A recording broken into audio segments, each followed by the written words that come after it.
Hinangaan ng all-around mom na si Charmaine Gabello, ang 43-year-old na bar exam passer mula sa Silang Cavite.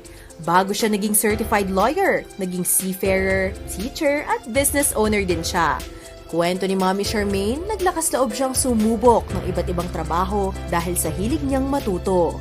Naging seafarer muna siya sa loob ng 12 taon bago niya sinubukang mag-business ng paupahan at food stall. Dahil nais niyang tumulong sa iba, naging volunteer teacher din siya sa Philippine Red Cross. Nagbigay ito ng pagkakataon sa kanyang makapagturo bilang part-time teacher sa isang seminary school. Nang ma-realize niyang pwede pala niyang ipagpatuloy ang pag-aaral para mas mapalalim pa ang kanyang serbisyo, dito na niya naisipang mag-law. Wala sa panaginip, wala sa pangarap kasi ang course ko nung college is HRM. So, ang layo. Gusto ko lang matuto, gusto ko lang madagdagan yung nalalaman ko. At saka, pag may nakikita kang hindi maganda, gusto mo ring may magagawa ka. Hindi pwedeng wala kang magagawa. Gusto ko lang maintindihan. Nakita ko na pwede palang mag-masteral, doctoral. Hanggang matagpuan ko yung law. Nag-try ako. Nag-exam ako ng entrance exam. Nakapasa ako. That's 2018.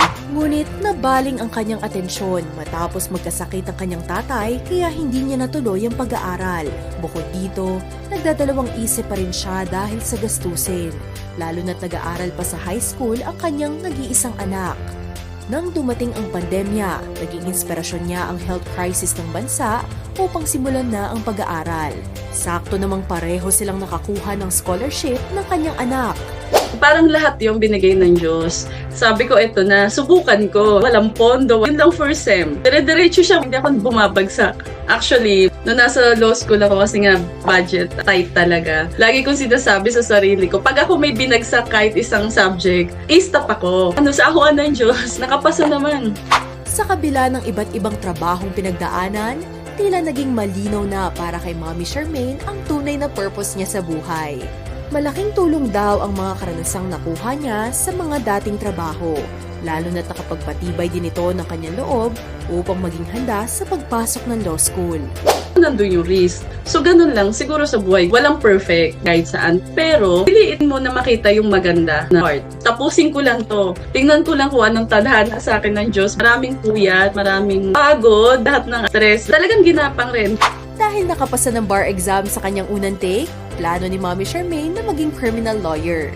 Bilang isang single mom, alam niya ang hirap na pinagdadaanan ng mga katulad niya. Kaya naman, naging inspirasyon niya ito upang mabigyang serbisyo ang vulnerable sectors gaya ng single parents. Ang gusto ko lang masabi sa pagiging solo parent, hindi naman kahinaan yan. Kung meron akong kayamanan, hindi kung anong narating sa buhay, kundi yung anak ko talaga. Solo parent, napakahirap. Whether babae ba yan o lalaki, parehas mahirap. Pero, ang biyaya ng Diyos, talagang hindi papabayaan basta tumawag ka lang sa Kanya. Maging matatag lang.